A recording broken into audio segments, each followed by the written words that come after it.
नमस्कार सर्व बांधवांना. कृपया माझा आवाज येतोय का?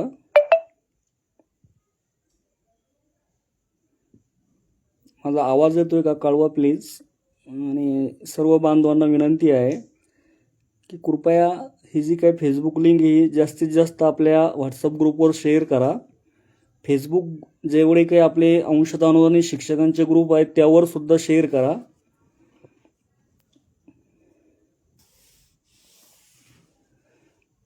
सर्व माझ्या महाराष्ट्रातील शिक्षक बांधवांना नम्र विनंती आहे, आपण एक अतिशय महत्त्वाचा विषय घेऊन आज फेसबुक लाईव्ह मी या ठिकाणी येतोय. माझी सर्वांना विनंती आहे, कृपया जास्तीत जास्त आपण आपले जेवढे काही ग्रुप आहे त्या ग्रुपवर ही सदरील लिंक आपण शेअर करावी, जेणेकरून आपल्याला जे काही मेसेज द्यायचा आहे महाराष्ट्रातील आपल्या सर्व अंशतः अनुदानित बांधवांना तो सर्वांपर्यंत जाईल. कारण बांधवांनो, ही जी काही वेळ आहे ही अतिशय निर्णायक अशा वळणावर आपण सर्वजण आपला हा लढा येऊन थांबलेला आहे. आणि त्या लढ्याला अजून पुढे ढकलण्यासाठी, ताकद देण्यासाठी, जोर देण्यासाठी हा मेसेज संपूर्ण महाराष्ट्रामध्ये जाणं गरजेचं आहे. आणि आता थोडंसं मला फेसबुक लाईव्ह करण्याला तांत्रिक अडचणी येत होत्या. मगाशीपासून मी लवकरात लवकर फेसबुक लाईव्ह येण्यासाठी प्रयत्न करतोय, परंतु काही तांत्रिक अडचणीमुळे मला लवकर शक्य झालं नाही, थोडा उशीर झाला आहे. म्हणून माझ्या सर्व शिक्षक बांधवांना मी विनंती करतोय की आपले जेवढे काही ग्रुप आहे, व्हॉट्सअप ग्रुप आहे, जे काही फेसबुकचे आपले जेवढे ग्रुप आहे, कृपया त्या ग्रुपला आपण हा जो काही फेसबुक लाईव्ह आहे हा जास्तीत जास्त ग्रुपला शेअर करा, म्हणजे आपल्या जास्तीत जास्त बांधवांपर्यंत आपल्याला पोहोचता येईल. आपल्याला जे सांगायचं आहे ते त्यांच्यापर्यंत जाईल. कारण सोशल मीडिया हा अतिशय एक प्रभावशाली एक हत्यार खरं सांगायचं म्हणजे तर अनुदान लढ्यामधील आपला आहे. आणि याच सोशल मीडियाच्या जोरावर आपण आतापर्यंतचे बहुतांश लढाया जिंकल्यात. आणि म्हणून ही सगळी लढाई खरं तर तुम्हा सर्व मावळ्यांच्या खांद्यावर आहे आणि तुमच्या भरोशांवरच, तुमच्या मेहनतीवर, तुमच्या कष्टांवरच आपण खऱ्या अर्थाने ही लढाई जिंकत आलो आहे. शिक्षक समन्वय संघ महाराष्ट्र राज्य हे व्यासपीठ खरं तर अंशतः अनुदानित शिक्षकांना कुठल्याही व्यक्तीला सांगायचं काम नाही. कारण शिक्षक समन्वय संघ म्हटलं की या महाराष्ट्रातील 60,000 शिक्षक बांधवांना प्रत्येकाच्या मुखी हे नाव तयार झालेलं आहे आणि प्रत्येकाच्या हृदयामध्ये या समन्वय संघाने आपलं नाव कोरलं आहे. आणि म्हणूनच अशा या शिक्षक समन्वय संघाच्या व्यासपीठावरून एक समन्वयक म्हणून मी आपल्यासोबत बोलतोय. आपल्या सर्वांना मी मनापासून नमस्कार करतोय. आणि आता जवळपास 41 बांधव लाईव्ह आले आहेत. अजूनही आपले काही बांधव त्या ठिकाणी लाईव्ह येण्याचे बाकी असतील, कुणापर्यंत ही लिंक पोहोचली नाही किंवा अजून काही ग्रुपपर्यंत पोहोचली नसेल, तर माझी तुम्हा सर्वांना विनंती आहे की कृपया सहकार्य करा.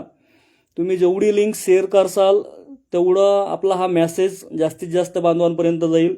आणि मी काही फारसा जास्त वेळ घेणार नाही. अतिशय महत्त्वाचे काही मुद्दे, काही महत्त्वाचा विषय तुमच्यासमोर त्या ठिकाणी मांडणार आहे की नेमकं आता आपण काय करायला पाहिजेत. अनेक बांधवांच्या मनामध्ये दुविधा परिस्थिती निर्माण झाली, दुविधा स्थिती आहे. नेमकं मुंबईमध्ये काय होईल, होईल का नाही होईल, आपण गेलं पाहिजेत का, तिथं गेल्यानं खरंच निर्णय होईल का, या अशा अनेक प्रश्न प्रत्येकाच्या मनामध्ये कदाचित असू शकते. याच प्रश्नांचं उत्तर देण्यासाठी आणि ते प्रश्न तुम्हाला सर्वांना कशा पद्धतीने आपल्याला पुढची लढाई पुढे न्यायची आहे, हा विजय कशा पद्धतीने आपल्याला मिळवता येईल, याची थोडक्यात एक पार्श्वभूमी मी तुम्हाला सांगणार आहे बांधवांनो. आणि म्हणून तुम्हाला सर्वांना विनंती करतोय की जेवढी जास्तीत जास्त आपल्याला हा लाईव्ह शेअर करता येईल.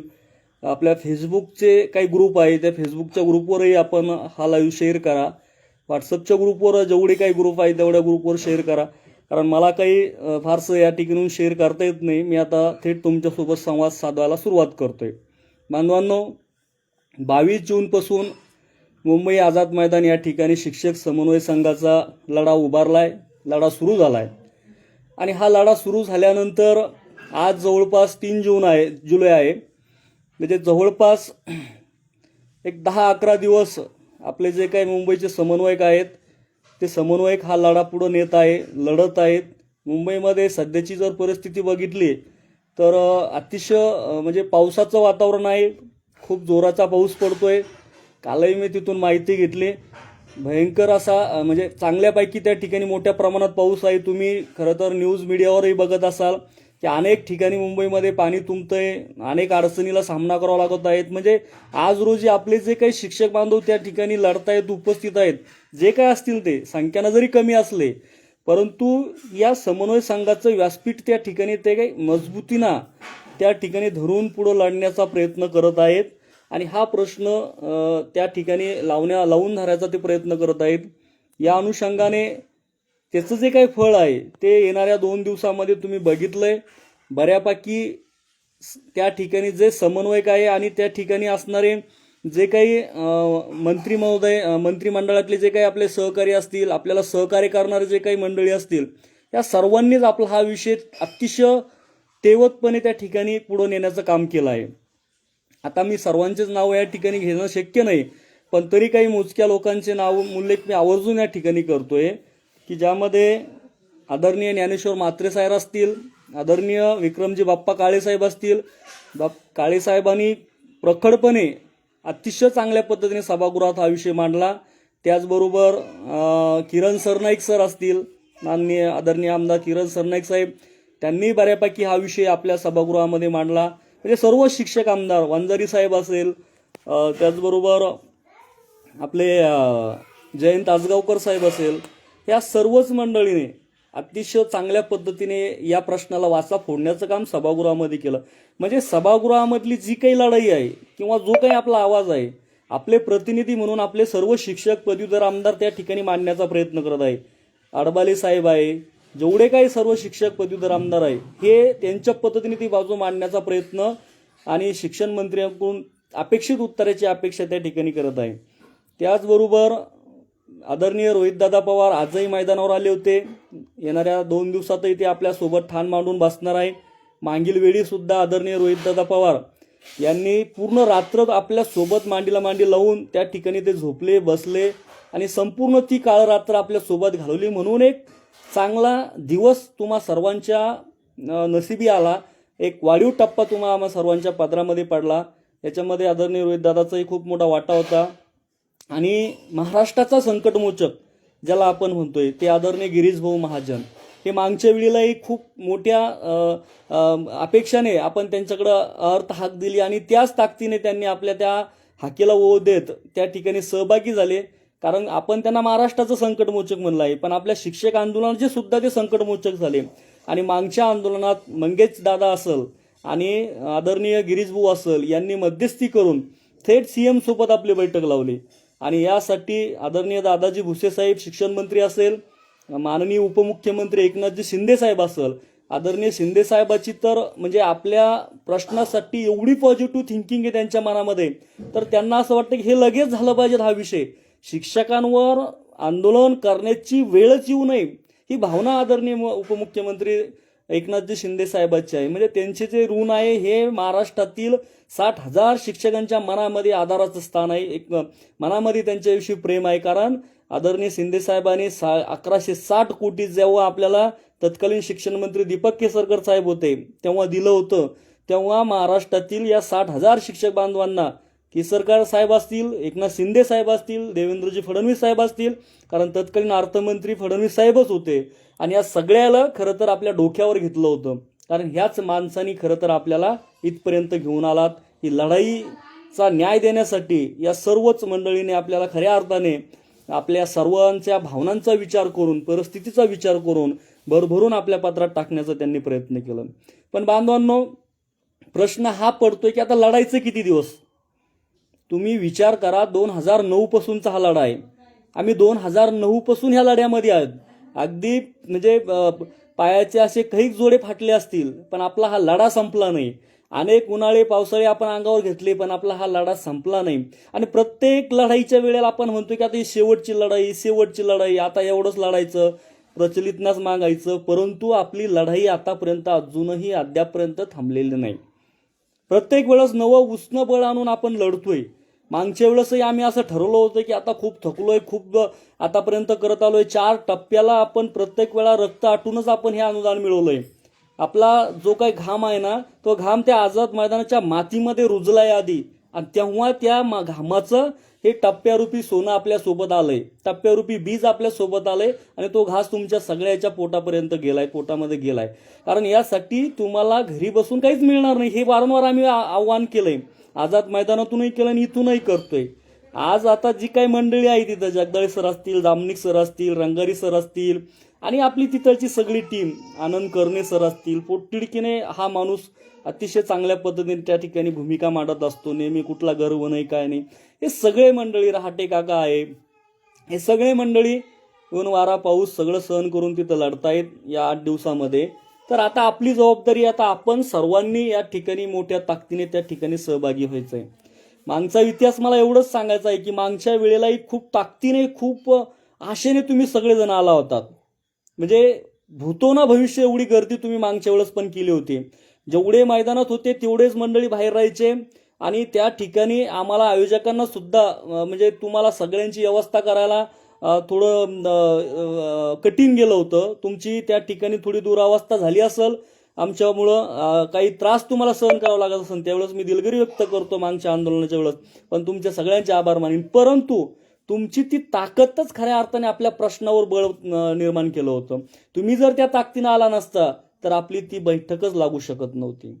त्यामध्ये आमच्या सगळ्यांची एक मोठी जबाबदारी होती. सगळ्यांनी प्रयत्न करून सनी मी सगळ्या समन्वयकांचे आभार मानेन. मी असं म्हणणार नाही की कुठल्या एका युक्तीमुळे निर्णय झाला, तर आपल्या सगळ्या समन्वयकांनी एकजुटीने तिथं काम केलं, आणि त्या एकजुटीचा तो खरं तर विजय होता. तुमच्या सगळ्यांच्या उपस्थितीचा तो विजय होता, तुमच्या कष्टाचा तो विजय होता. तुम्ही त्या ठिकाणी घालवलेल्या अनेक अपष्ट सहन करून तुम्ही तिथपर्यंत पोहोचला. त्या पावसामध्ये भिजला, थांबला, तुम्ही तुमचा तो घाम त्या ठिकाणी गाळला, आणि खऱ्या अर्थाने एक चांगला हक्काचं वाढीव टप्पा घेऊन आपण सगळेजण गेलो होतो. अनेकांना काय वाटतं माहितीये का, पुरवण्या मागण्या संपल्या, आता सगळं हे झालेलं आहे, आणि आता या अधिवेशनात काय मिळणार आहे, असे काही गैरसमज तुमच्यापर्यंत आले असेल, तुमच्यापर्यंत पोहोचत असेल, किंवा तुम्हाला वाटत असेल. पण बांधवांनो, मी आवर्जून या ठिकाणी सांगेल की 14 ऑक्टोबर 2024ला शासन आदेश झाला होता आपला, बरोबर आहे. आपली कुठलीही पुरवणी मागणी सभागृहामध्ये किंवा अधिवेशनामध्ये गेली नव्हती. पण आपण जी ताकद उभी केली 8 व 9 जुलैला, बघा आकडा बघा, आता 7 आणि 8 जुलैचा आपण बंद पुकारलाय. मागच्या वेळेस 8 आणि 9 जुलैचा बंद होता, आणि त्यानंतर आपली बैठक झाली 10 तारखेला. 10 तारखेला बैठक झाल्यानंतर, मला वाटतं 9 तारखेलाच बैठक झाली आपली. 9 तारखेला बैठक आपली थेट सीएम सोबत, माननीय मुख्यमंत्री यांच्या सोबत झाल्यामुळं त्या बैठकीला शिष्टमंडळ, समन्वय संघाचं शिष्टमंडळ होतं, त्याचबरोबर मंडळी आहे, बाकीचे सगळे शिक्षक आमदार सुद्धा त्या ठिकाणी उपस्थित होते.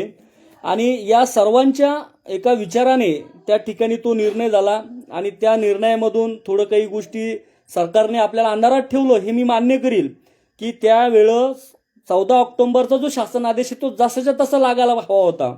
म्हणजे त्याच्यामध्ये कुठली काटछूट करायची गरज नव्हती. परंतु ती का झाली, कशामुळे झाली, याचं उत्तर अद्यापही आम्हाला मिळालं नाही. आणि आमच्या त्रुटीच्या बांधवांवर त्या ठिकाणी खूप मोठा अन्याय झाला. त्रुटीच्या बांधवांना सुद्धा त्या ठिकाणी न्याय मिळणं अपेक्षित होतं. त्यांना सुद्धा खऱ्या अर्थाने, कारण ते आमच्या सोबतचे त्रुटीचे जे बांधव आहे ते फार कशामुळे अपात्र झाले हे काही वेगळं सांगायची गरज नाही. खरं तर प्रशासनातल्या झारीतल्या शुक्राचारांमुळं या ठिकाणी जे काय गोडबंगाल झालं, ह्या सगळ्या भानगडींमुळं त्या विचारांवर त्या ठिकाणी ती वेळ आली. मी असं म्हणणार नाही की त्यामध्ये त्या शाळाची किंवा त्या मुख्याध्यापकाची किंवा कुणाची चूक होती. ही सर्वस्वी चूक या प्रशासनाची होती. त्यांच्या चुक्यांमुळं आमच्या शिक्षक बांधवांवरती अपात्र होण्याची वेळ आली, आणि त्याचं जे काही दुःख आहे, त्याचा जो काही त्रास आहे, हे आमचे त्रुटीतले बांधव जवळजवळ 4 वर्ष भोगतोय. बांधवांनो, हा वनवास जरी आपला 20 वर्षाचा असला ना, पण आपल्या 20 वर्षापासून सोबत असणारेच हे 4 वर्षापासून हे बांधव कुठलीही चूक नसताना तो वनवास ते भोगतायत. तो अन्याय त्यांच्यावर झालेला आहे, हे अतिशय चुकीचं झालेलं आहे. तर त्या बांधवांना त्यावेळेस खऱ्या अर्थाने त्या बैठकीत असं ठरलं नव्हतं फक्त 14 ऑक्टोबरच्या शासनादेशान्वये, तो पारित करून तो लागू करून पुढचा टप्पा फक्त त्यांनी 1 जानेवारीपासून देण्याऐवजी 1 ऑगस्टपासून देण्याचा निर्णय घेतला होता की 1 ऑगस्टपासून म्हणजे 1 जुलैपासून द्यायचं ठरलं होतं, पण कॅबिनेटला प्रत्यक्ष 1 ऑगस्टपासून त्यांनी नियोजन केलं. तसं तर 1 जुलैपासून ठरलं होतं, पण 1 ऑगस्टपासूनही आपल्याला ऍक्सेप्ट झालं. पण ते करत असताना त्रुटीचा विषय त्या ठिकाणी पूर्णपणे संपुष्टात केला गेला आणि फक्त सरसकट 1 टप्पा वाढ करण्याचा निर्णय शासनाने घेतला.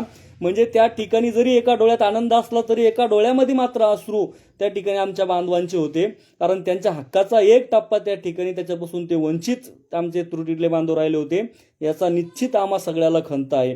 पण बांधवांनो, माझी सगळ्या समन्वयकांना विनंती आहे की आता आपण आपसातले मतभेद थोडे बाजूला ठेवूया, कारण आंदोलन हे निर्णायक वळणावर आलेलं आहे आणि ही वेळ जर आता गेली ना तर पुन्हा 2 वर्ष आपल्याला काही मिळणार नाही, हे स्पष्ट करतोय. कारण मी ह्या सगळ्या गोष्टीचा बऱ्याच आतून त्या ठिकाणी माहिती घेतली. अतिशय महत्वाच्या वळणावर आंदोलन आहे आणि सगळे पॉझिटिव्ह आहे, देण्यासाठी सगळे पॉझिटिव्ह आहे.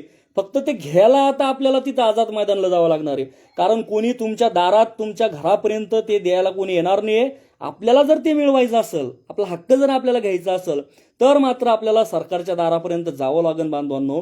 कारण असं तुम्ही समजा की आपल्याला त्यांच्याकडून काहीतरी घ्यायचं आहे आणि ज्याच्या दुसऱ्याकडून जर आपल्याला काही घ्यायचं असेल तर आपल्यालाच 2 पावलं पुढे टाकावं लागणार आहे. कारण सरकारने आता 1 पाऊल आपल्याकडे टाकलेलं आहे, पण पुढचे 5 पावलं 10 पावलं आता आपल्याला सरकारकडे टाकावं लागणार आहे. आणि त्यासाठी आता पुन्हा 7 आणि 8 जुलैची अर्थ हाक शिक्षक समन्वय संघाच्या व्यासपीठावरून आझाद मैदान मुंबई इथून दिली आहे की 7 आणि 8 तारखेला महाराष्ट्रातल्या सगळ्या शाळा आपल्याला पूर्वीसारख्या बंद करायच्या, एकही शाळा सुरू राहणार नाही, याची सर्वांनी आपण काळजी घ्यायची. जर आपण सगळ्यांनी या वेळेला पुन्हा एकदा त्या ताकदीनं जर निवेदन केलं बांधवांनो, किंतु परंतु होईल का ना होईल या सगळ्या गोष्टी बाजूला ठेवा. मला दुपारी एक फोन आला, म्हणजे सर आता आपण 7 आणि 8 जुलैला नियोजन तर केलं पण खरंच होईल का? म्हणजे तुमची माइंड अशी सेट झालेली आहे की खरंच होईल का, आपली मेहनतच वाया जाईल का? मला एक म्हणायचं सर, अरे बाबा, एखाद्या झाडाला जर आपल्याला फळ जर खायचं असेल तर 10 दगड मारले तेव्हा ते फळ कुठं खाली पडतंय आणि ते फळ आपल्या पदरात मिळतंय. एकाच फटक्यामध्ये एकाच दगडात ते फळ मिळेल याची गॅरंटी कोण देऊ शकतं? परंतु एवढी गॅरंटी आपल्याला आली आहे की सध्या आदरणीय गिरीशभाऊ महाजन असतील, मंगेश चिवटे सर असतील, त्यानंतर मंगेश दादा असेल, दादाजी भुसे साहेब असतील आणि सगळ्यात महत्वाचं आपल्या राज्याचे लोकप्रिय उपमुख्यमंत्री एकनाथ शिंदे साहेब असतील, हे सगळे पॉझिटिव्ह आहे. या सगळ्याची एक प्रामाणिक भावना आहे की आता ह्या लोकांना न्याय मिळाला पाहिजे.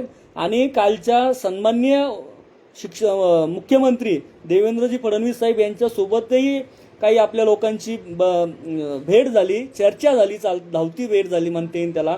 त्यामध्ये सुद्धा फक्त असं पॉझिटिव्ह त्यांनी बोललंय, ठीक आहे करू आपण, पण बांधवांनो करू आणि लगेच करणार याच्यामध्ये बरंच अंतर आहे. त्या ठिकाणी आपल्याला माननीय मुख्यमंत्री यांच्याकडून ते सगळं होकार घेऊन, कारण एक लक्षात घ्या, माननीय मुख्यमंत्री फक्त मुख्यमंत्री नाहीये तर ते अर्थमंत्री पण आहे. म्हणजे दोन्ही महत्वाच्या भूमिका त्यांच्याकडे आहे. आपल्याला पूर्वी अर्थ खातं वेगळंकडे बघावं लागत होतं, पण आता अर्थमंत्री स्वतः दस्तूरखुद मुख्यमंत्री आहे आणि स्वतः राज्याचे प्रमुख सुद्धा ते असल्यामुळं सर्वस्वी निर्णय हा आता त्यांच्या कोर्टात आपला पडलेला आहे. आणि त्यांच्या कोर्टातून आपल्या बाजूने निर्णय जर लावून घ्यायचा असेल तर मोठ्या संख्येने तुम्हाला त्या ठिकाणी आपला हा जो लढा आहे, आपला जो कृपया फोन करू नका, कृपया फोन नका करू.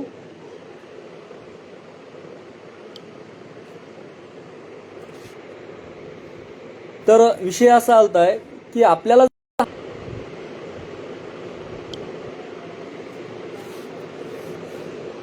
जर हा न्याय पदरात पडून घ्यायचा असेल तर आपल्याला लढावं लागेल आणि मोठ्या संख्येने या आंदोलनामध्ये सहभागी व्हावं लागेल. आणि यासाठी येणाऱ्या 7 आणि 8 जुलैला पूर्ण ताकदीने तुम्हाला सगळ्यांना निघायचं आहे. त्या बैठकीमध्ये ज्या काही गोष्टी काही चुका मागच्या वेळेस झाल्या असेल बांधवांनो, या सगळ्या चुका आता उकरून काढण्यात काही अर्थ नाही. मला एवढंच सांगायचं आहे की उद्या त्या ठिकाणी आपल्याला काय करता येईल. कशा पद्धतीने आपल्याला मागच्या चुका दुरुस्त करून सगळ्याला न्याय देता येईल, हा न्याय आपल्या पात्रात पाडून घेता येईल, यासाठी आता आपल्याला निवेदन केलं पाहिजे. यासाठी आता आपण ताकदीने त्या ठिकाणी उतरलं पाहिजे.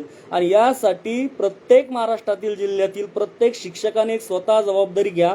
एक समन्वयक म्हणून तुम्ही प्रत्येकाने अशी वाट बघू नका की ज्ञानेश चव्हाणचा मला फोन आला पाहिजे किंवा अमुक अमुक समन्वयकांचा मला फोन केला पाहिजे. ही सगळ्यांनी आपले एक विद्रवाक्य दिलं होतं की माझा पगार माझी जबाबदारी. त्या अनुषंगाने आपल्या हक्कासाठी आपण लढतोय. या लढ्यातून जे काही आपल्याला मिळणार आहे ते आपल्या हक्कासाठी मिळणार आहे, ते माझ्या कुटुंबासाठी मिळणार आहे, ते माझ्या लेकराबाळांसाठी मिळणार आहे. त्यामुळं या लढ्यामध्ये मला स्वयंस्फूर्तीने गेलं पाहिजे. मला कुणा संस्था चालकाचा फोन आला, मला मुख्याध्यापकांनी अडवलं तरी या वेळेला मी ऐकणार नाही. कारण माझी राज्यातील सगळ्या मुख्याध्यापक आणि सर्व सन्मान्य संस्थाचालक यांना नम्र विनंती आहे की आपण या वेळेला इतक्या वेळेस म्हणजे गेले 4 टप्पे आपण पात्रात पाडले, एवढ्या वेळेस तुम्ही या ठिकाणी आम्हाला सहकार्य केला. आताही या वेळेला आपण आम्हाला सहकार्य करावं. आवाज येत नाही का? आवाज येतोय का माझा?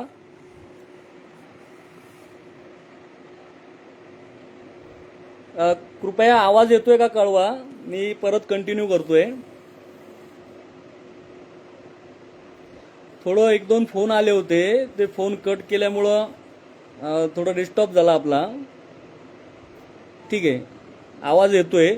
तर बांधवांनो, विषय असा आहे की या वेळेला काही त्रुटी बांधवांचं म्हणणं की प्रत्येक वेळी आमच्यावर अन्याय होतोय. बांधवांनो, अन्याय करणारे समन्वयक नाहीये. अन्याय हा कुठलाही आंदोलनामध्ये करणारा समन्वयक नाहीये. कारण निर्णय हा समन्वयकांच्या हातात नसतोय. निर्णय घेणारं सरकार आहे. फक्त आपल्याला ती ताकद लावायची. आपल्याला आपला जेवढी काही आपल्यामध्ये एनर्जी आहे ती आपल्या हक्कासाठी आपल्याला तिथं जाऊन लढायचं आहे. जर त्या ठिकाणी पॉझिटिव्ह निर्णय झाला, सरकारला जर आपण हे लक्षात आणून दिलंय की हे सगळे बांधव 30 दिवसात त्रुटीपूर्तता केलेले बांधव आहे. ज्या वेळेस 2021 मध्ये जो अन्याय त्यांच्यावर झाला, चुकीच्या गोष्टी लादून सनी जाणून बुजून या सगळ्या शाळा अपात्र केल्या गेल्या आणि ह्या सगळ्या अपात्र केल्यानंतर त्यानंतर काय झालं या सगळ्या गोष्टी तर बोलायच्या नाही आहे.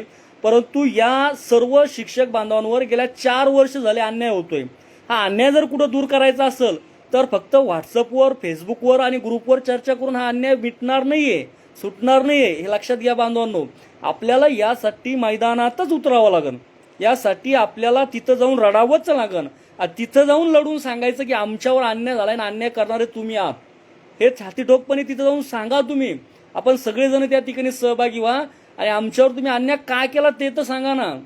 आम्ही 30 दिवसात पूर्तता पूर्ण करून दिल्यानंतरही जर तुमचे अधिकारी जर आम्हाला न्याय देत नसल, तुमचे अधिकारी जर मनमानी करत असल, तुमचे अधिकारी जर स्वतःला मंत्री समजत असल, त्या खात्याचे प्रमुख समजत असल, तर आज त्या अधिकाऱ्यांना सुद्धा त्यांची जागा दाखवण्याची गरज आहे असं मला या ठिकाणी वाटतंय. आणि म्हणून कुठलेही माणूस, मग तो कुठला अधिकारी असो का महाराष्ट्रातला कोणी असो, तो जर आता या अनुदानाच्या टप्प्यामध्ये आपल्या अन्नात माती कालवण्याचं काम जर कोणी करत असेल तर आता त्याला माफी नाही. हे आवर्जून मी यावेळेस सांगतो बांधवांनो. आता ही लढाई निर्णायक वेळेवर टप्प्यामध्ये आलेली आहे आणि या सगळ्या लढाईला गरज आहे फक्त तुमच्या सगळ्यांच्या ताकदीची. आपण जर ताकद दिली, आपली ताकद म्हणजे आपली डोक्यांची संख्या असणार आहे. तुम्ही फक्त एकत्र वज्रमुठ करून एका जुटीने एका ताकदीने मैदानात या आणि ते फक्त 2 दिवस या. 2 दिवस तुम्हाला शाळा बंद करायची आहे. तुमच्या सर्व संस्था चालकांना माझी, महाराष्ट्रातील सगळ्या संस्था चालकांना माझी हात जोडून विनंती आहे की फक्त आमच्या बांधवांना 2 दिवस द्या. तुमचे कुठल्याही विद्यार्थ्यांचं आम्ही शैक्षणिक नुकसान होऊ देणार नाही. माझी शाळातील सगळ्या मुख्याध्यापकांना सुद्धा विनंती आहे की फक्त हे 2 दिवस आपण आपल्या सगळ्या शिक्षकांना मुंबईला, म्हणजे तुम्ही स्वतः असं तुमच्यासह आपण आपल्या सर्व शिक्षक जी काही टीम असेल तुमच्या शाळेची, ती सगळीच्या सगळी टीम घेऊन मुंबईला येण्याचं नियोजन तुम्ही आजच करा. जेणेकरून येणारा जो ऐतिहासिक लढा, विजयाचा गुलाल, विजयाचे साक्षीदार आपण ह्या आझाद मैदानावर त्या ठिकाणी होऊ शकतो. कारण भूतो ना भविष्य अशी जर तुम्ही त्या ठिकाणी गर्दी केली बांधवांनो, तर तुम्हाला आवर्जून मी सांगतोय तुम्ही इतिहासाचे साक्षीदारच होणार आहे. कारण यामधून जवळपास एक मोठा समूह 100% जाणार आहे आणि राहिलेला एक मोठा समूह थेट 80% येणार आहेत. म्हणजे एक मोठा इतिहासच त्या ठिकाणी घडणार आहे. गेल्या 19-20 वर्षाचा जो संघर्ष आहे त्या संघर्ष उद्याच्या आझाद मैदानावर तो मावळणार आहे आणि याचे साक्षीदार आम्हा सगळ्यांना व्हायचं आहे. बांधवांनो, वेळ गेली नाही. आता काही लोक म्हणतात की आत्ता तर टप्पा त्याला 1 वर्ष पण पूर्ण झालेलं नाही, आता लगेच टप्पा मागायचा का? बांधवांनो, हे एक लक्षात घ्या, आपल्याला वाढीव टप्पा हा 14 ऑक्टोबर 2024 दिला होता. वास्तविक 13 महिने या सरकारने आपले खाल्लेत. म्हणजे आपल्याला 2024 ते 26 म्हणजे जवळपास 2 वर्षाचा कालावधी झालाय. हे आपल्याला 14 ऑक्टोबर 2024 आपला वाढीव टप्पाचा निर्णय झालेला आहे. पण या सरकारने ज्यावेळेस निर्णय केला, जसं मागे एकदा 18 महिन्याची तुमची कपात झाली, एक अन्याय झाला, तो तुम्ही गुपचाप मूग गिळून घेतला, आपल्याला सहन करण्याशिवाय पर्याय नव्हता. याही वेळेला आपल्यावर जो काय अन्याय झालाय 25 ऑगस्ट 2025चा निर्णय होताना, पण आपल्याला असं वाटत होतं की बाबा चला जे हे ते पत्रात पाडून घ्या आणि पुढे चाला, आणि म्हणून आपण तो निर्णय ऍक्सेप्ट केला आणि पुढच्या टप्प्याची आपण लगेच मागणी करतोय. कारण ऑलरेडी 2 वर्ष कंप्लीट झालेले आणि खऱ्या अर्थाने खरं तर लगेच आपल्याला दुसरा टप्पा मिळणं अपेक्षित होता, परंतु त्याला वेळ लागला. म्हणून आता आपण हा जोर काढतोय. असं मुळात मनात ठेवू नका. अरे आपण तुम्हाला कुणाला खिशातून थोडी द्यायचे, सरकारला मागतोय ना आपण. मग तुम्ही त्यांची चिंता तुम्ही का करता? त्यापेक्षा तुम्ही सगळेजण एक लक्षात घ्या की येणाऱ्या 7 आणि 8 जुलैला आपल्याला मुंबई कशी गाठते या विचाराचं नियोजन तुम्ही करत बसा.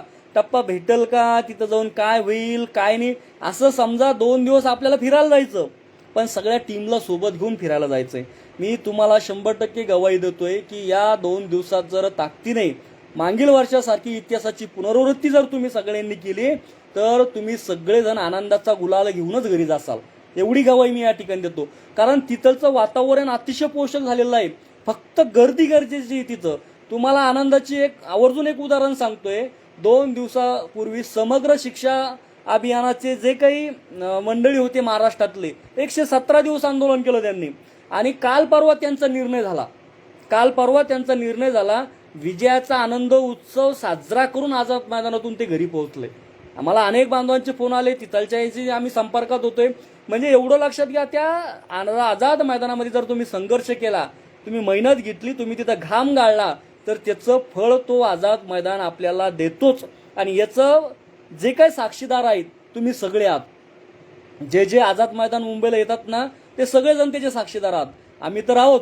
आम्ही 52 दिवस त्या आझाद मैदानाच्या मातीत घाम गाळला आहेत. कंटिन्यू 43 दिवस असेल, 52 दिवस असेल.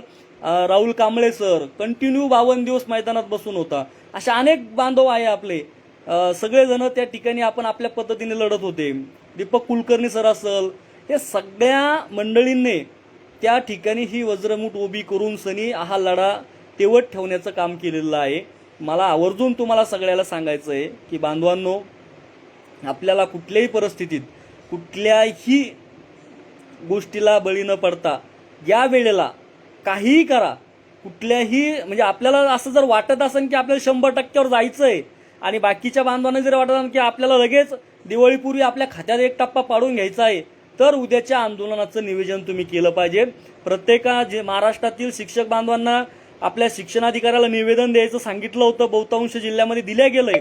तर ज्यांनी दिलं नसेल त्यांनी उद्या द्या, कारण उद्या सुद्धा ऑफिस चालू असणार आहे, कारण अधिवेशन चालू आहे आणि अधिवेशन कालावधीमध्ये कार्यालय चालू असतात. जर त्या ठिकाणी तुमच्याकडून उद्या जर देता गेलं नसेल तर सोमवारी का होईना सकाळीच त्या ठिकाणी तुमचं निवेदन तिथं पोहोचलं पाहिजे. प्रत्येक शिक्षणाधिकारी कार्यालयामध्ये तुमचं शाळा बंदचं निवेदन, आंदोलनाचं निवेदन त्या ठिकाणी पाठवा. बांधवांनो, हे निवेदन तुम्ही सगळ्यात अगोदर करा, कारण तुमचे त्या दिवशी सगळेजण विचारणारच, 100% विचारणार आहे की किती शाळा बंद आहे, किती शिक्षक यामध्ये सहभागी झाले आहे. तर बिनधास्तपणे आम्ही आंदोलनामध्ये सहभागी आहोत हाच आकडा प्रशासनाला द्या. काही होत नाहीये, कुठल्याही कारवाईला घाबरू नका. काही कारवाई होत असली तर आम्ही समर्थ आहोत, तुमच्या पाठीशी पूर्ण समन्वय संघ उभा आहे. बिनधास्त सांगा, आम्ही मुंबईला चाललोय, आमच्या न्याय हक्कासाठी चाललोय आणि आम्ही या लढ्यामध्ये सहभागी व्हावे. आमची शाळा बंद आहे, 2 दिवस बंदच असणार. याच पद्धतीनं मेसेज तुम्ही सगळ्यांनी दिला पाहिजे. दुसरा महत्वाची गोष्ट की आता या आंदोलनामध्ये सगळ्यात एक महत्वाचा प्रश्न काही लोकांच्या मनामध्ये आहे की सर आता पुरवण्या मागण्या तर सादर झाल्या, मग या आपल्या पत्रात पडेल का? बांधवांनो, मागच्या वेळेस सुद्धा पुरवण्या मागण्या सादर झाल्या होत्या, पण 17 ऑगस्टला कॅबिनेट निर्णय घेतला आणि 25 ऑगस्टला त्याचा शासन आदेश काढला आणि त्यामध्ये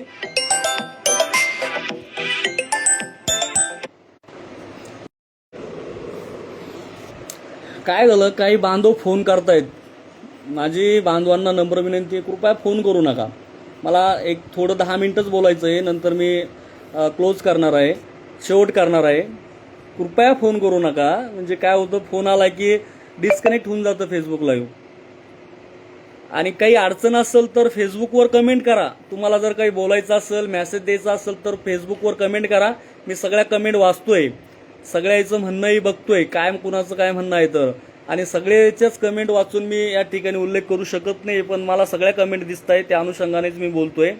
मला एवढंच सांगायचं आहे की जर आपल्यामध्ये आपली ताकद, आपली डोक्यांची संख्या जर ताकदीनं वाढली बांधवांनो, तर या येणाऱ्या हा विषय आपल्या कॅबिनेटला न्यावा लागणार आहे. सरकारने जर मानसिकता बनवली, कारण सर्वस्वी देणारं सरकार आहे. माननीय देवेंद्रजी फडणवीस साहेब आणि आदरणीय एकनाथजी शिंदे साहेब असेल, उपमुख्यमंत्री आदरणीय सुमित्राताई अजितदादा पवार असेल, या सगळ्यांनी जर ठरवलंय की आता आपल्याला या शिक्षक घटकाला कायमचं एकदा या आझाद मैदानातूच मुक्त करायचं आहे, यांना सगळ्याला असा न्याय द्यायचा आहे की हे पुन्हा आता आझाद मैदानात आले नाही पाहिजेत. आणि त्या पद्धतीचीच मागणी आपण त्या ठिकाणी ठेवलेली आहे की आता तुम्हाला द्यायचंच आहे ना, तर आता एक टप्पा तर आम्हाला द्याच. पण हे सगळे जे टप्प्यावर असलेले शिक्षक आहे, या सगळ्या टप्प्यावरच्या शिक्षकांना काय करा की प्रतिवर्षी, मग तो तुम्ही ठरवा, 1 जुलैला करा, 1 एप्रिलला करा की 1 जूनला करा, पण प्रतिवर्षी त्या तारखेपासून क्षेत्रीय स्तरावर म्हणजे शिक्षणाधिकारी स्तरावरच त्यांचा तो टप्पा, शिक्षणाधिकाऱ्यांनी डॉक्युमेंट मागून जसं पूर्वीला तो नियम होता त्या पद्धतीचा नियम या पात्र सगळ्या शाळांना जे आज टप्प्यावर आहे, किमान तेवढ्या शाळांना तरी तो लागू करा, अशी एक प्रमुख मागणी आपण त्या ठिकाणी ठेवणार आहोत. जेणेकरून हा राज्यातला शिक्षक पुन्हा कधी आझाद मैदानावर येणार नाही, पुन्हा आम्हाला कधी आंदोलनाची गरज पडणार नाही, किंबहुना आंदोलन केलं तरी ह्या विषयासाठी आम्ही कधी करणार नाही. यासाठी एक प्रमुख मागणी आम्ही त्यांच्या समोर ठेवणार आहेत. आणि जे त्रुटीचे बांधव आहे त्यांना तुम्हाला झालेला अन्याय दूर करावंच लागणार आहे. त्यांचे जे काय 2 टप्पे आहे ते 2 टप्पे देऊन त्यांना आमच्या सोबत समान न्याय, याच्यावर ती समान न्याय देण्याची भूमिका सरकारने त्या ठिकाणी घेतली पाहिजे. त्यांचाही विचार एक माणुसकी या नात्याने मानवी टप्पा त्यांना झाला पाहिजेत. आणि या अनुषंगाने आपण त्या पद्धतीने त्या ठिकाणी हा विषय सरकारसमोर आपण तसे विषयात घेतलेले आहे, पण त्याच ताकदीने तिथे मांडणार आहोत की हे दोन्ही विषय महत्वाचे आहेत. शेवटच्या वर्गाचा जो पटचा विषय आहे, जे 22-23च्या संच मान्यतानुसार अपात्र होते, त्यांचाही विषय आपण यामध्ये आवर्जून घेतलेला आहे की ते जे बांधव 6 फेब्रुवारी 2023ला अजून अपात्र आहे. म्हणजे ते कशामुळे की त्यांची संच मान्यतामध्ये शेवटचा पट नाही, पण आता पट नाही म्हणून त्यावर काम करणारे शिक्षक अप्रूव्हल झालेलं आहे, 15 वर्षापासून तिथं काम करतायत. मग साधं तुमच्या एका वर्गाची पट पूर्ण केलं नाही म्हणून तुम्ही त्या ठिकाणी त्या पूर्ण समूहाला, त्या शिक्षकाला वंचित ठेवणार आहेत का? हा खरं तर एक मोठा अन्याय आहे. त्यामध्ये सुद्धा सुधारणा करा आणि त्या आमच्या सगळ्या अपात्र बांधवांना न्याय देण्याची भूमिका सरकारने घ्यावी, अशी प्रकट भूमिका आम्ही त्या ठिकाणी घेणार आहोत. म्हणून बांधवांनो, न्याय सगळ्याला मिळणार आहे. सगळ्या जे काही आपण अटी शर्ती त्या ठिकाणी सरकारने घातली आहे, त्यामुळं ज्या शाळा अपात्र झालेल्या आहे त्या शिथिल करण्याची मागणी आपण त्या ठिकाणी ठेवतो आहोत. पण विनंती आहे, हे सगळं शक्य तेव्हाच होणार आहे जेव्हा तुमची डोक्यांची संख्या वाढणार आहे. तुम्ही जर डोक्यांची संख्या वाढवली, तुम्ही जर ताकदीने मोठ्या संख्येने सहभागी झाला, तर 100% न्याय आपल्याला मिळू शकतो. आणि आपल्या या वर्षातले 2 दिवस तुम्हाला देणं गरजेचं आहे. बांधवांनो, मला खात्री आहे तुम्ही जर ताकदीने निवेदन केलं तर आपल्याला 100% न्याय मिळू शकतोय. पण त्यासाठी ते निवेदन करण्याची भूमिका तुम्ही सगळ्यांनी घेतली पाहिजेत. आपापल्या तालुक्यातून, जिल्ह्यातून आपण सगळ्यांनी हे निवेदन करावं, अशी मी अपेक्षा व्यक्त करतोय. राज्यातल्या सगळे समन्वयक, जे जुने समन्वयक होते, त्या सगळ्या समन्वयकांना मी आवाहन करतोय. आता सगळ्याचं नाव घेणं मला शक्य नाहीये, कारण कुणाचं नाव घेताना राहिलं तर प्रत्येकाला वाटतं माझं नाव राहिलं गेलं. असं कोणी चुकून नाव ठेवत नाही, राहिल्या जातं चुकून. तरी पण माझी सगळ्या समन्वयकांना, जे जुने समन्वयक आहे त्या सगळ्या समन्वयकांना माझं आव्हान आहे की बांधवांनो, आपण सगळ्यांनी, महाराष्ट्रातील शिक्षक बांधवांना एक खूप मोठी आशा आहे तुमच्या सगळ्यांकडून, तर आपण सगळ्यांनी या 2 दिवसामध्ये तिथं मुंबईला गेलं पाहिजेत. या शिक्षक समन्वय संघाच्या व्यासपीठावर ठाट मानाने उभं राहिलं पाहिजेत. तुमच्याकडे बघून प्रत्येकाला एक आस निर्माण होते की आता हे सगळे समन्वयक आपला प्रश्न 100% मार्गी लावणार आहेत. प्रत्येकाच्या शिक्षकांच्या पाठीमागं असं वाटतं की हे सगळे एका जुटीने जर उभे राहिले तर आपल्याला 100% न्याय मिळतो. ही भावना सगळ्या शिक्षक बांधवांची आहे आणि आज भावनेचा आपण सगळ्यांनी आदर केला पाहिजेत असं मला या ठिकाणी वाटतंय. आणि मोठ्या ताकदीने राज्यातील सर्व समन्वयकांना मी नम्र विनंती करतो, हात जोडून विनंती करतोय की आपण येत्या 7 आणि 8 जुलैला ताकदीने त्या ठिकाणी सहभागी व्हा. आपण तर याच आपल्या बांधवांनाही आवाहन करा आणि हा लढा आपल्याला यशस्वी करायचा आहे. लढा यशस्वी होणारच आहे, कारण तो यशस्वी करण्यासाठी तुमच्या सर्वांची जी ताकद ती तर सोबतीला आहेच, पण मंत्रालय स्तरावर पाठपुरावा करणारे आपल्याला साथ देणारे जी काय मंडळी आहे ते राज्यातले खूप मोठं नेतृत्व आहे. आदरणीय संकटमोचक गिरीश भाऊ महाजन आपल्यासोबत आहेत. या राज्याचे उपमुख्यमंत्री आदरणीय एकनाथरावजी शिंदे साहेब असतील, दादाजी भुसे माननीय शिक्षण मंत्री असतील, मंगेश चिवटे सर असतील, त्याचबरोबर आदरणीय रोहित पवार, आदरणीय रोहित दादाचं तर आपल्या हृदयामध्ये चांगलं स्थान आहे, कारण दादाने आपल्यासाठी नेहमी हा प्रश्न जिव्हाळ्याचा म्हणून बघितला आणि आपल्या पाठीशी खंबीरपणे दुःखाच्या पडतीच्या काळात आपल्याला साथ देण्याचं काम, आपला हात धरण्याचं काम आदरणीय रोहित दादाने केलं. आणि रोहित दादा सुद्धा या वेळेला सुद्धा काल आज सुद्धा ते आझाद मैदानावर भेट देऊन गेले आणि 7 आणि 8 तारखेला ते सुद्धा आपल्या ताकदीने आपल्या पाठीशी या लढ्यामध्ये आपल्या सोबत आहेत. हे सगळे मंडळी जर आपल्या ताकदीने आपल्याला साथ देत आहेत, विरोधी पक्ष सुद्धा आपल्या या लढ्यामध्ये सहानुभूतीने विचार करून आपल्या पाठीशी आहे, सरकार सुद्धा सहानुभूतीने आपल्यासाठी विचार करतंय, तर मग आपण का घरी बसायचं? आपण काय या लढ्यामध्ये आपली लढाई म्हणून त्यामध्ये उतरत नाही? म्हणून 2 दिवस तुम्ही निवेदन करा. मी लढाई ही 22 तारखेपासून सुरू आहे, पण मी तुम्हाला आव्हान केलं नाही. आम्ही आव्हान तसं करत होतो, पण लाईव्ह मी येऊ शकलो नाही, कारण माझी वैयक्तिक कारण होते, तब्येत बरी नाही आहे. मी स्वतःच त्या ठिकाणी तब्येतीच्या अडचणीमुळे माझा मध्यंतरी एक छोटासा ॲक्सिडेंट झाला होता, त्या कारणाने मला फारसं जाता गेलं नाही. तरी मी त्या संदर्भात दिलगिरी व्यक्त करतोय. पण बांधवांनो, या 2 दिवस जाणं गरजेचं आहे. म्हणून मी सुद्धा असं मनाला वाटलंय, कारण मला सुद्धा करमत नाही. आंदोलन म्हटलं की तिथं गेलं पाहिजेत, आपण लढलं पाहिजेत, कारण हे रक्त शांत बसत नाही. जे लढणारे लोक आहे ना, ते कधी शांत घरात राहू शकत नाही, त्यांचं रक्त ते शांत राहू शकत नाही. आणि म्हणून मी ठरवलंय की आता आपल्याला जावं लागतंय. कालपासून पूर्णपणे माझ्या पोस्ट तुम्ही बघत असाल की आपल्याला कुठल्याही परिस्थितीत वातावरण तयार करणं गरजेचं आहे. अनेक जण त्या ठिकाणी आव्हान करतायत, तिथलची परिस्थिती सांगतायत, मैदानावरच्या सगळ्या गोष्टी तुमच्यापर्यंत ग्रुपच्या माध्यमातून येत आहेत. आणि ह्या मी सर्वांना म्हणतोय की बांधवांनो, आपल्याला 7 जुलै आणि 8 जुलै या 2 दिवसाचं एक चांगलं नियोजन आपल्याला करायचं आहे. त्याचं नियोजन तुम्ही उद्यापासून करा. सगळ्यात महत्त्वाचं की आपल्या शाळेच्या मुख्याध्यापकांना एक अर्ज करा की आम्ही या 7 आणि 8 जुलैच्या बंदमध्ये सहभागी होतोय, असा अर्ज मुख्याध्यापकाकडे करा. मुख्याध्यापकांनी आपल्या संस्था अध्यक्षाकडे करा. संस्था अध्यक्षाची रीतसर परवानगी घ्या आणि सगळं परवानगीने आपण या ठिकाणी निघण्याचं नियोजन करा.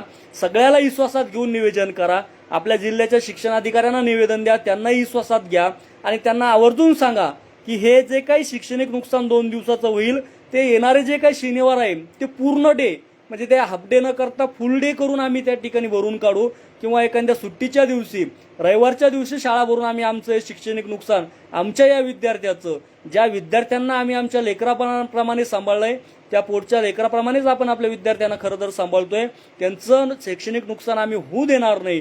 हा विश्वास आपल्या सर्व पालकांना सुद्धा द्या.